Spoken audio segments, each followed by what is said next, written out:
हरियाली अमावस्या के दिन हरे रंग का विशेष महत्व है, इसलिए इस दिन पूजा में या दान में हरे रंग की सामग्रियों का दान अवश्य करें। हरियाली अमावस्या के दिन सुहागिन महिलाएं अखंड सौभाग्य की कामना से व्रत भी रखती हैं और इस दिन व्रत को बिना कथा के अधूरा माना जाता है। तो प्रिय श्रोताओं, आज की इस वीडियो में आपको सुनाते हैं हरियाली अमावस्या के दिन सुनी जाने वाली कथाएं। क्योंकि ये दिन पितरों को भी समर्पित होता है, इसलिए कथा का प्रारंभ पितृ स्तोत्र से करते हैं और कथा के अंत में आप सभी सुनेंगे पितृ चालीसा का पाठ भी। मार्कंडेय पुराण में भी यह स्तोत्र वर्णित है। जो लोग नित्य इस स्तोत्र का पाठ नहीं कर पाते, वे चतुर्दशी और अमावस्या के साथ ही श्राद्ध पक्ष के दिनों में भी पाठ कर सकते हैं। कुछ व्यक्ति अपने कर्मों से पुण्य अर्जित करके देवलोक और पितृलोक में स्थान पाते हैं और फिर यहाँ अपने योग्य शरीर मिलने तक ऐसी आत्माएं निवास करती हैं। शास्त्रों में बताया गया है कि चंद्रमा के ऊपर एक अन्य लोक है जो पितरलोक कहलाता है। शास्त्रों में पितरों को देवताओं के समान पूजनीय बताया गया है। पितरों के दो रूप बताए गए हैं, देव पितर और मनुष्य पितर। देव पितर का काम होता है न्याय करना और यह मनुष्य और अन्य जीवों के कर्मों के अनुसार उनका न्याय करते हैं। भगवत गीता में भगवान श्री कृष्ण कहते हैं कि वह पितरों में अर्यमा नामक पितर हैं। ऐसा कहकर भगवान श्री कृष्ण ये स्पष्ट करते हैं कि पितर भी वही हैं। पितरों की पूजा करने से भगवान विष्णु की ही पूजा होती है।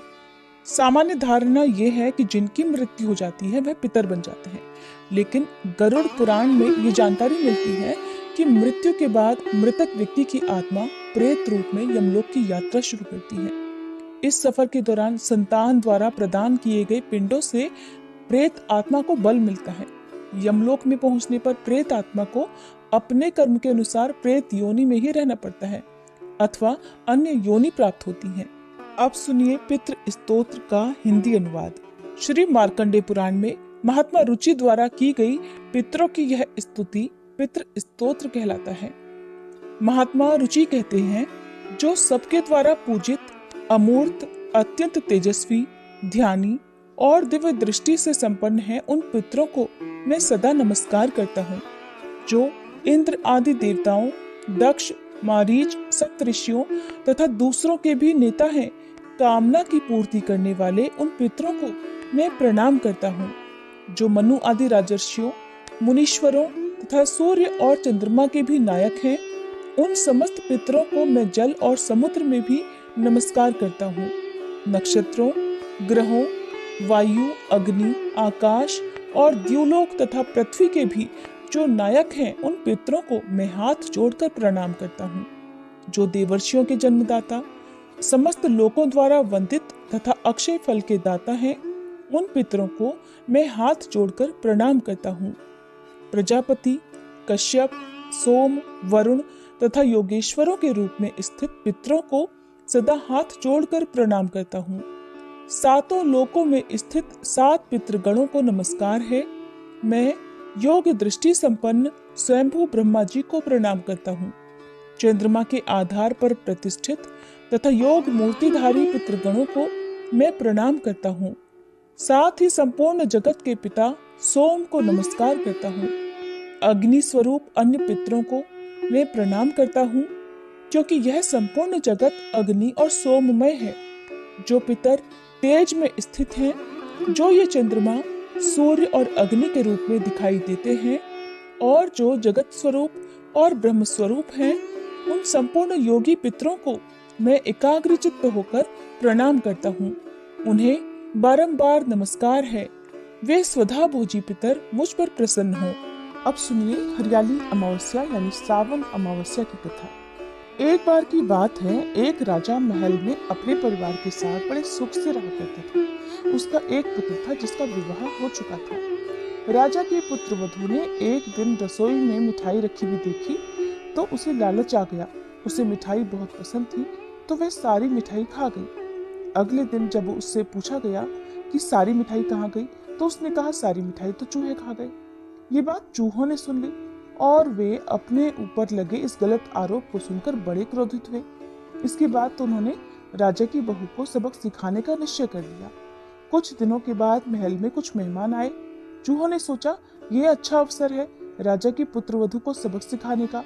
फिर बदला लेने के लिए चूहों ने बहू की साड़ी चुराई और उसे ले जाकर मेहमानों के कमरे में रख दी। जब सुबह सेवकों और अन्य लोगों ने उस साड़ी को वहां पर देखा तो लोग राजा की बहू के चरित्र के बारे में बात करने लगे। धीरे धीरे ये बात जंगल में आग की तरह पूरे गांव भर में, पूरे नगर भर में फैल गई। जब ये बात राजा के कानों तक पहुंची तो उसने अपनी पुत्रवधू के चरित्र पर शक करते हुए उसे महल से बाहर निकाल दिया। अब राजा की बहू महल से निकलकर एक झोपड़ी में रहने लगी और नियमित रूप से पीपल के एक वृक्ष के नीचे दीपक जलाने लगी। इसके साथ ही वह पूजा करके गुड़ धानी का भोग लगाकर लोगों में प्रसाद बांटने लगी। इस तरह कुछ दिन बीत जाने के बाद एक दिन राजा उस पीपल के पेड़ के पास से गुजर रहे थे जहां उनकी बहू हमेशा दीपक जलाया करती थी। इसी समय उनका ध्यान उस पेड़ के आसपास जगमगाती रोशनी पर गया। राजा उसे देखकर हैरान रह गए। महल में वापस आने के बाद उन्होंने अपने सैनिकों से उस रोशनी के रहस्य का पता लगाने के लिए कहा। सैनिक राजा की बात मानकर उस पेड़ के पास चले गए। वहां जाकर उन्होंने देखा कि दिए आपस में बात कर रहे थे। सभी दिए अपनी अपनी कहानी बता रहे थे। तभी एक दीपक बोला, मैं राजा के महल से हूँ। महल से निकालने जाने के बाद राजा की पुत्रवधू रोज मेरी पूजा करती है और मुझे जलाती है। बाकी सभी दीपकों ने उससे पूछा कि राजा की बहू को महल से क्यों निकाला गया। तब उसने कहा कि एक दिन उसने मिठाई खाकर चूहों पर झूठा नाम लगा दिया। इस पर चूहे नाराज हो गए और राजा की बहू से बदला लेने के लिए उसकी साड़ी को मेहमानों के कमरे में रखाए। रानी तो निर्दोष है और साड़ी को देखकर राजा को क्रोध हो गया और उन्होंने मारे क्रोध के अपनी बहू को महल से बाहर निकाल दिया।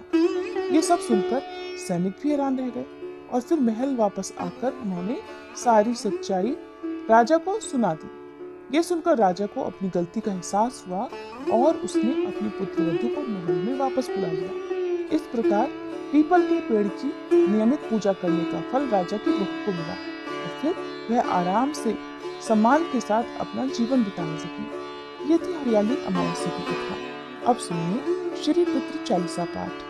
हे पितरेश्वर, आपको दे दियो आशीर्वाद, चरणाशीष नवा दियो, रख दो सिर पर हाथ। सबसे पहले गणपत, पाछे घर का देव मनावा जी। हे पितरेश्वर, दया राखियो, करियो मन की चाया जी।